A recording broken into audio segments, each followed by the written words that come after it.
Am I in focus? I don't know. I have no clue of what I'm doing. Lonely rocker, more like a lonely sucker. Who made you Mac expert? Okay, that's not too bad. That's not too bad. That's my warm-up exercise. In response to a recent video I did where I tested the Apple Mac Studio, those so-called experts, and even some of you requested some additional tests. Well, you ask, I deliver. Why don't you join me?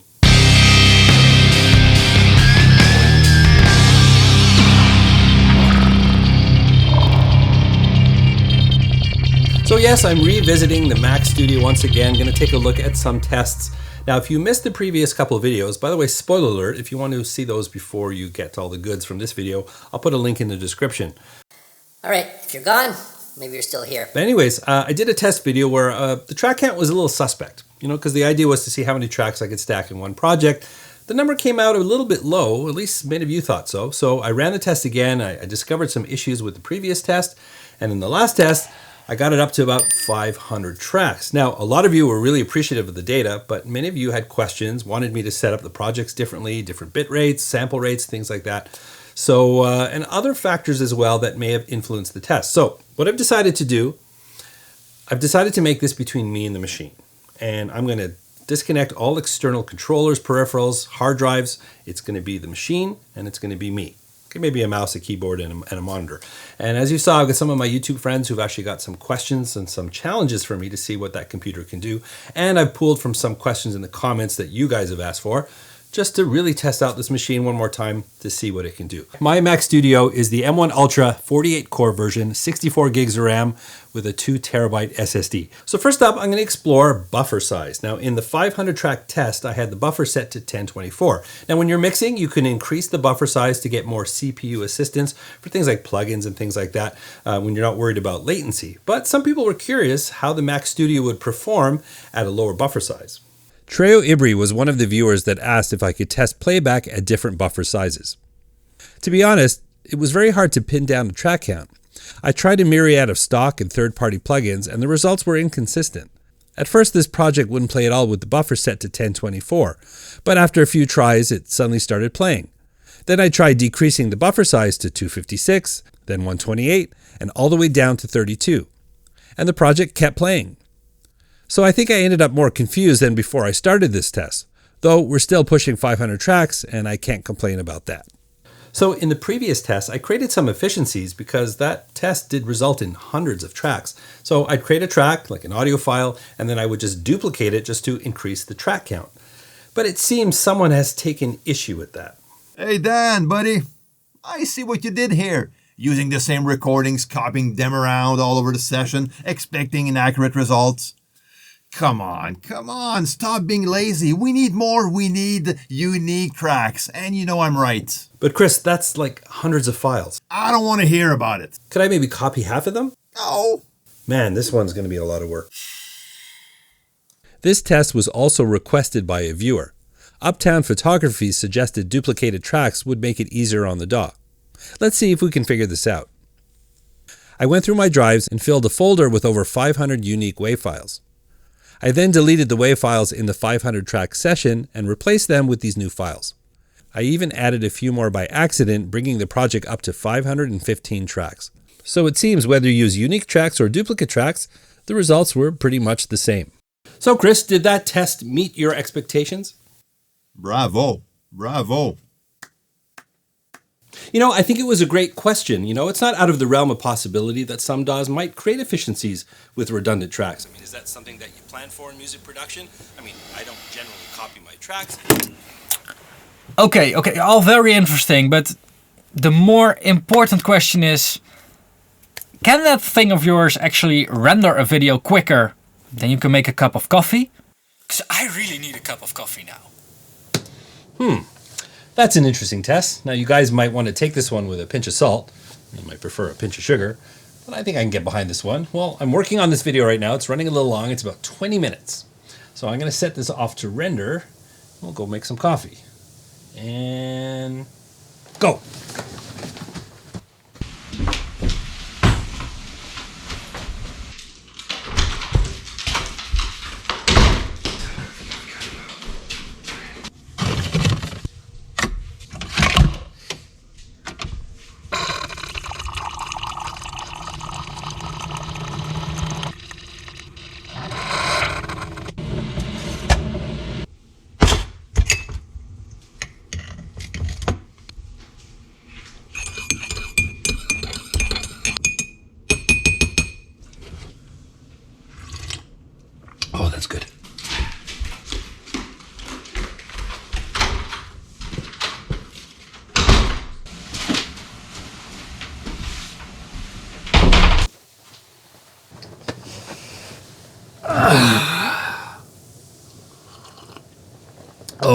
I needed that.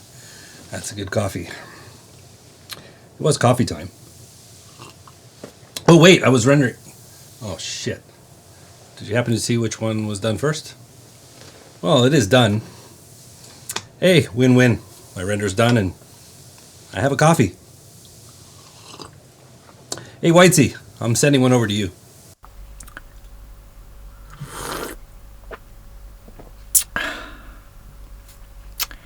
That's good. That's really good.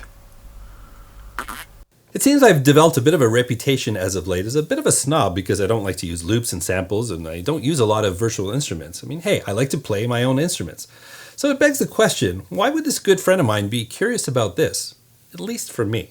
Hi Dan, I hope you're well. You've caught me in the middle of making a video about IK Multimedia's Modo Bass 2, a virtual bass guitar, which incidentally I'm really enjoying. Now I know you love to keep things real, but in the interest of science, I wondered just how many instances of this virtual instrument you can run on your super duper Mac computer. Mike, do I look like I need a virtual bass plugin?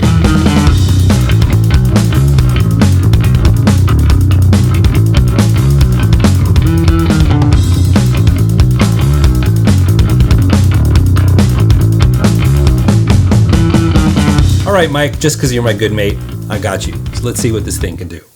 For the Modo Bass 2 test, I kept it simple. So I thought. I created one drummer track and whipped off a quick bass pattern. Learning from previous tests, it makes no difference if tracks are duplicated, so I proceeded to copy the one bass pattern. And I went without any processing on the tracks. What I'm learning about these tests is the results are wildly inconsistent, as it depends so much on the plugins themselves.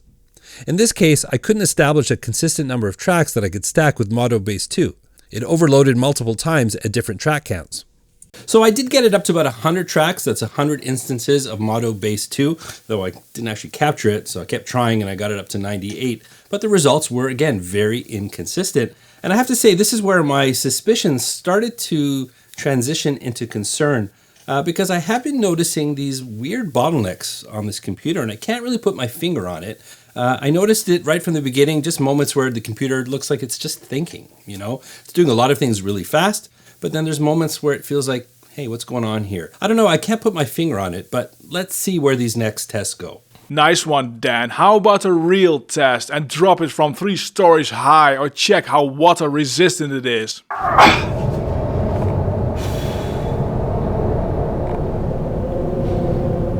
Nah, that's not going to happen. But I am quite intrigued about doing a waterproof test. Now, Marlon wouldn't steer me wrong. The guy knows what he's talking about. So got me thinking, because there is a laundry room right above my studio here, and I've always worried about what would happen if water came down. So a waterproof test for the Mac Studio seems interesting to me, and I have an idea.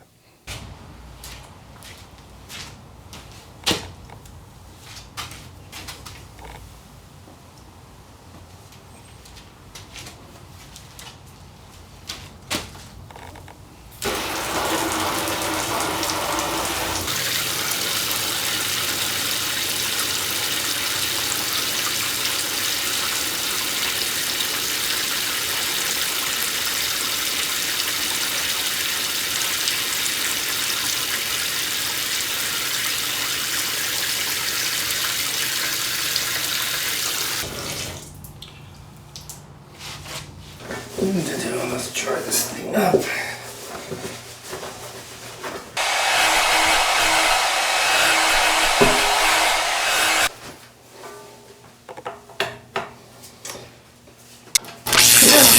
That fucking Marlin!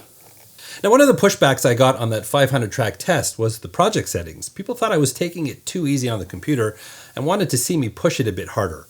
Like this guy. Hey Dan, my PC from 1986 could have handled that test, buddy. You need to up your plug-in game, at least 5 on each track, and we need some reverb and delay. I want them on every single track.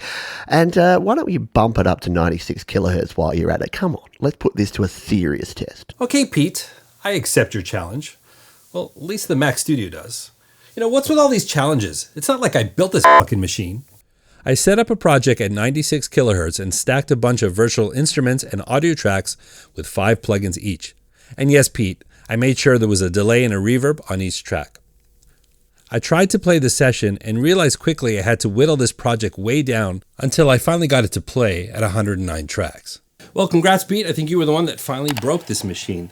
I don't know what to say. I mean, my results have been very inconsistent. Now, look, safe to say, plugins, for example, some have better efficiencies than others. Some are, very CPU intensive, and some of them are pretty light. It's just really hard to say. But a part of me expected a little bit more from this test. Now, look, we're at 96 kilohertz, using a bunch of stereo delays and stereo reverbs. I wouldn't use that many in a project, so this is well beyond realistic for me. But as I said, I've had some concerns about bottlenecks in certain situations. I don't know if it's the audio interface. Some people have suggested certain hard drives cause slowdowns. I have noticed it. So it's something I'm going to keep my eye on, and certainly if I discover more, I'll definitely share more with you guys. And another viewer question. Phil King asked if I could do a test at 192 kilohertz with tracks full of plugins. Hell no. Fuck that. I'm done with these tests. I'm sorry. I'm just done. I'm just done. Hope that works out for you. Well, there's all the tests that I could think of doing, and some of you and some of my friends. What is the expectation? It's really hard to say, but you know what? I have to say.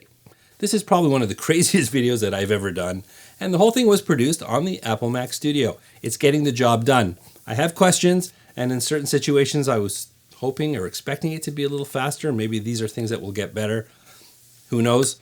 Time will tell. We'll see if we can figure out some of those questions going forward. That being said, I want to thank all of my YouTube friends who participated in this video. All those guys, awesome channels, and listen, they're running their own channels, and they took the time to spend some time with this video. That's one of the things I think I enjoy most about being on YouTube is all the friends that I made, and there's 5 great examples. You know what? They got great channels.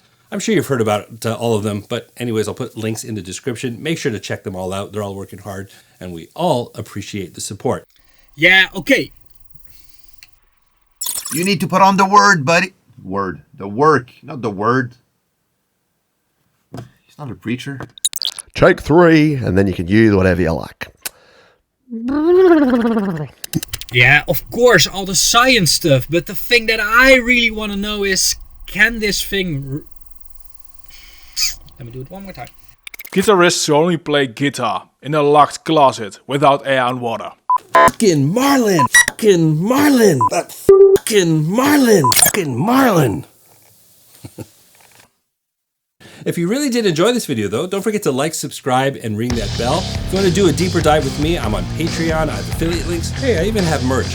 All that information is down below. But the most important thing is to watch another video.